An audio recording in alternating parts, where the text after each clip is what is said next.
बिस्मिल्लाहिर्रहमानिर्रहीम अस्सलाम वालेकुम। तो आज का हमारा टॉपिक है how to find square and square root. तो अगर आपको बोला जाए एक डिजिट दिया जाए और उसका बोला जाए स्क्वायर फाइंड करो, बिलफर्ज एक 2 दिया जा रहा है आपको कि इसका स्क्वायर फाइंड करो, तो इसका मतलब ये है कि इसको अपने आप से मल्टीप्लाई कराओ। जो जवाब आएगा वो 2 का क्या होगा, स्क्वायर होगा। जैसे कि ये आपको स्क्वायर के लिए दिया गया है, तो इसको आपने क्या कर देना है, अपने आप से क्या करें, मल्टीप्लाई करा दें। 2 को 2 से मल्टीप्लाई कराएं, जो जवाब आएगा वो क्या होगा, इस 2 का स्क्वायर होगा। तो जवाब क्या है, 4। तो इसका मतलब इस 2 का जो स्क्वायर है ये है 4।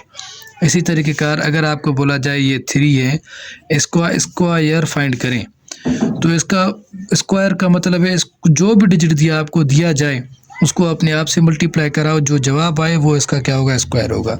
तो 3 को क्या करें आप, 3 से मल्टीप्लाई कराएं, जो जवाब आएगा इस 3 का क्या होगा, वो स्क्वायर होगा। 3 3 से 9 आ रहा है। इसी तरीके का अगर आपको बोला जाए 6, इसका स्क्वायर फाइंड करो, तो इसका मतलब 6 को 6 से मल्टीप्लाई कराओ, जो जवाब आएगा वो इसका क्या होगा, स्क्वायर होगा। तो 6 को 6 से मल्टीप्लाई कराते हैं तो अपने पास क्या आ जाएगा, 36 आ जाएगा। तो जो 6 का स्क्वायर है वो क्या आ चुका है अपने पास, 36। और देखिए अभी यहाँ मैं अगर लिख रहा हूँ 8, 9 ही लिख लेते हैं, ठीक है। अगर आपको बोला जाए ये 9 है, इसका स्क्वायर फाइंड करो, तो आपने क्या कर देना है, 9 को अपने आप से मल्टीप्लाई कराओ। 9 को 9 से मल्टीप्लाई कराओ, जो जवाब आएगा वो क्या हो जाएगा, 9 का स्क्वायर हो जाएगा। तो 9 को 9 से मल्टीप्लाई कराएंगे, 81 आ जाएगा। अगर आपको ऐसा बोला जाए कि ये 100 है या 10 है, ठीक है, 10 का स्क्वायर फाइंड करो, तो इसका मतलब 10 को 10 से क्या करा दो आप, मल्टीप्लाई करा दो, जो जवाब आएगा वो 10 का क्या होगा, स्क्वायर होगा, ठीक। इसी तरीके का अगर 11 आ जाए, बोला जाए 11 का क्या करना है, आपने स्क्वायर फाइंड करना है, तो 11 को 11 से क्या करा दो, मल्टीप्लाई करा दो, ये हो जाएगा क्या, 121। और 11 का स्क्वायर क्या अपने पास आ चुका, 121। इसी तरीके का अगर आपको बोला जाए कि ये 12 है, ठीक। अब 12 का आपने स्क्वायर फाइंड करना है, तो कुछ बड़ी बात नहीं है। स्क्वायर मतलब होता है जो डिजिट आपको मिले उसे अपने आप से मल्टीप्लाई कराओ। तो 12 को 12 से मल्टीप्लाई कराएंगे तो इसका क्या आ चुका अपने पास, स्क्वायर आ चुका।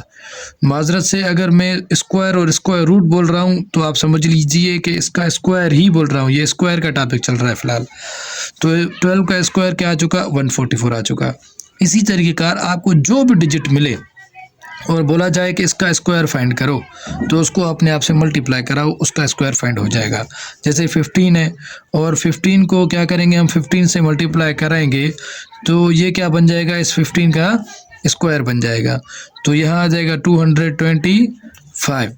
तो इसी तरीके का आपको मालूम हो गया कि अगर स्क्वायर फाइंड करना है, जो भी आपको डिजिट मिले उसे अपने आप से क्या कर दो, मल्टीप्लाई कर दो, जो जवाब आएगा वो उसका क्या हो जाएगा, स्क्वायर हो जाएगा। तो देखा 2 है, 2 को 2 से मल्टीप्लाई किया तो क्या आ जाएगा, इसका स्क्वायर आ जाएगा 4। और 3 का स्क्वायर मालूम करने के लिए बोला जाए तो 3 को 3 के साथ मल्टीप्लाई करा दो, जो जवाब आएगा वो 3 का क्या हो जाएगा, स्क्वायर हो जाएगा। इसी तरीके का अब स्क्वायर रूट की बात आ जाए, तो अगर आपको बोला जाए स्क्वायर रूट फाइंड करो किसका, 4 का, तो कहने का मतलब 4 कह रहा है कि वो कौन सा ऐसा डिजिट है जिसको आपने आप से मल्टीप्लाई कराया तो 4 आ चुका। तो 2 ही ऐसा डिजिट है जिसको अपने आप से मल्टीप्लाई कराया तो 4 आ चुका। तो स्क्वायर रूट जो है 4 का वो 2 है।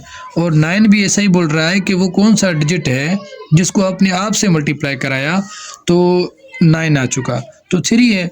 और ये जो 36 है ये भी यही बोल रहा है कि वो ऐसा कौन सा डिजिट है जिसको आप अपने आप से मल्टीप्लाई करा रहे हैं, तो क्या आ रहा है, 6 आ रहा है, ठीक। तो 6 को 6 से इसी तरीके का अगर हमें मालूम नहीं कि ये स्क्वायर रूट कैसे आ रहा है और हम मालूम करना चाहें, तो देखिए अब ये 36 है, अगर इसका स्क्वायर रूट मिल रहा है हमें तो इसके पेयर मिलेंगे। अभी देखिए कैसे, ये 36 है, ठीक। अगर बोला जाए इसका स्क्वायर रूट फाइंड करो, हमें मालूम नहीं 6 है, ठीक है, ये 6 यहाँ लिखा हुआ है लेकिन हमें मालूम नहीं, हम फाइंड कर रहे हैं, तो क्या करेंगे, हम इसको एलसीएम लेंगे इसकी। 2 1 2 एक दे दिया इसको, तो ये हो चुका 16, तो इसके ऊपर टेबल लगेगी 8 टाइम 2 की। अब देखिए ये 9 टाइम टेबल लग रही है 18 के ऊपर। अब ये ऑड है तो ऑड की टेबल लगेगी, 3 3 9 और 3 1 3। अब आपने क्या करना है, इस पेयर में से, मतलब इस जोड़े में से, हर जोड़े में से एक एक उठाना है, उनको मल्टीप्लाई कर देना है। इस जोड़े 2 के जोड़े में से एक उठा दिया मैंने, और इस 3 के जोड़े में से एक उठा दिया है मैंने। अब जो जवाब आएगा एलसीएम के बाद, ये जवाब हमें मिल रहा है 6। तो मतलब 6 ऐसा डिजिट है जो अपने आप से मल्टीप्लाई करा रहे हैं, तो 36 आ रहा है। मतलब 6 का जो स्क्वायर है वो 36 है, और 36 का जो स्क्वायर रूट है वो 6 है। इसी तरीके कार आगे जो भी आपको सवाल मिल रहे हैं, अगर जोड़े जोड़े मिल रहे हैं इसी तरीके कार, अब देखिए यहाँ पे मैं अगर यहाँ लिख रहा हूँ, कोई यहाँ लिख रहे हैं अभी 26 लिख रहे हैं, ठीक। अब बोला जा रहा है कि इसका स्क्वायर रूट फाइंड करो। अगर इसका स्क्वायर रूट होगा तो जोड़े जोड़े मिलेंगे, जैसे अभी देखिए ये जोड़ा मिला, ये जोड़ा मिला, इसमें भी मिल रहे हैं देखें। तो 2 1 2 2 3 6, तो यहाँ देखें 13। ये ना तो 2 का जोड़ा मिल रहा है, दूसरा पेयर मिल रहा है, दूसरा मतलब 2 नहीं मिल रहा है, ना तो 13 दूसरा मिल रहा है, तो इसका क्या आएगा, स्क्वायर रूट नहीं आएगा। अभी आगे चलते हैं, हम देखें अभी ये 144 का हम मालूम कर रहे हैं। 144 का स्क्वायर रूट फाइंड करें, हमें नहीं पता कि 12 है, ठीक है। तो क्या करेंगे, हम टेबल लगाएंगे 2 की, ठीक। अगर यहाँ लास्ट में इवन है तो इवन टेबल लगेगी, अगर ऑड है तो ऑड टेबल लगेगी। तो 7 टाइम 4 आ चुका, और 2 के ऊपर 4 के ऊपर 2 की टेबल 2 टाइम लगेगी। तो देखिए यहाँ 3 टाइम, यहाँ क्या आएगी 6 टाइम, तो ये 1 टाइम, ये 8 टाइम टेबल लगेगी, और ये 9 टाइम टेबल लगेगी। अब देखिए ये 3 टाइम टेबल लगेगी, और ये 3। तो देखिए एक पेयर में से, इस 2 के एक पेयर में से एक उठाएं, ठीक, और यहाँ लिखते हैं सेंटर में मल्टीप्लाई, और इस पेयर में से, मतलब इस जोड़े में से एक उठाएं, पेयर का मतलब जोड़ा, ठीक। तो इस पेयर में से भी एक उठाएं। अब इनको मल्टीप्लाई करें, जो जवाब आएगा वो क्या होगा, इस 144 का स्क्वायर रूट होगा।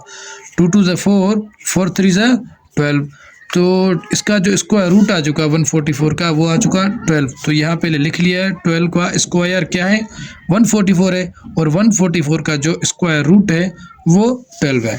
इसी तरीके कार अगर हमें यहाँ बोला जाए कि आपने क्या कर देना है, 18 का मैं बोल रहा हूँ कि स्क्वायर रूट फाइंड करो। अगर इसका स्क्वायर रूट है तो हमें पेयर ज़रूर मिलेंगे। ये 9 टाइम टेबल लगी, ये 3 3 9, ठीक। तो मतलब एक तो पेयर हमें मिल रहा है 3 का, लेकिन दूसरा जोड़ा 2 का नहीं मिल रहा। 2 क्या रह चुका, अपने पास अकेला रह चुका। तो इसका मतलब हमें अगर 2 का स्क्वायर, यहाँ एक और 2 मिल जाता, ठीक है, या फिर नीचे 2 मिल जाता, नीचे नहीं आता, क्योंकि अगर 2 आएगा तो इसके नीचे आएगा, और 3 आएगा तो 3 के नीचे आएगा, बढ़ती हुई जाएगी टेबल। यहाँ 2 मिलता पहले तो अपने पास क्या आ जाता है, इसका स्क्वायर रूट मिल जाता है। लेकिन यहाँ दूसरा 2 नहीं मिल रहा, एक ही 2 मिल रहा है, तो इसका स्क्वायर रूट नहीं मिलेगा। जिनके पेयर नहीं मिलेंगे उनका स्क्वायर रूट नहीं मिलेगा। अब जैसे यहाँ एक पेयर मिला, दूसरा पेयर मिला, तीसरा पेयर मिला, अगर यहाँ एक 3 बढ़ जाए या एक 2 बढ़ जाए, ठीक है, या एक 5 बढ़ जाए, अगर उसका पेयर नहीं है तो उसका मतलब इसका स्क्वायर रूट भी नहीं है। लेकिन मिल रहे हैं सारे के सारे पेयर, इसीलिए इसके क्या है, स्क्वायर रूट मौजूद है। तो उम्मीद है आपको समझ आ चुका होगा। मिलते हैं अगले पार्ट में। अल्लाह हाफिज़।